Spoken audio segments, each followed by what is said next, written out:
लोगों को आप क्या कहना चाहेंगे? सर मैं लोगों को ये कहना चाहूँगा सर कि यही फोर्स जो सिर्फ है रिहाड़ी सर, के लोग तो बड़े पॉपुलर हैं, इलेक्शन जीत सकते हैं, पूरे पाकिस्तान के लोगों को पुलिस के बारे में क्या कहना सर मैं चाहेंगे? ये कहना चाहूँगा कि पंजाब पुलिस जो है सर आपकी कमांड के अंदर sir, it has totally change sir. इनकी आवाम को सर हम पे ट्रस्ट करना चाहिए। अब सर ये पैसे पड़े हैं सर, हमने सर जिस तरह 33 करोड़ की रिकवरी आवाम को करा के दी, हम पे ट्रस्ट करें, जो क्राइम है उसको रिपोर्ट करें और हम पे ट्रस्ट करके हमें अपना फ़र्ज समझते हुए हम टैक्स पेयर मनी से पैसा लेते हैं। हम इंशाल्लाह आपके तमाम मसाइल आपकी सर सुपरविजन में इंशाल्लाह हम सर हल करेंगे।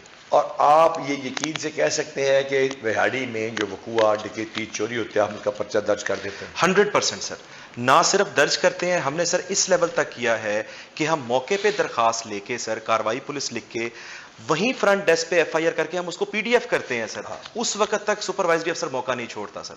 जबरदस्त हो गया।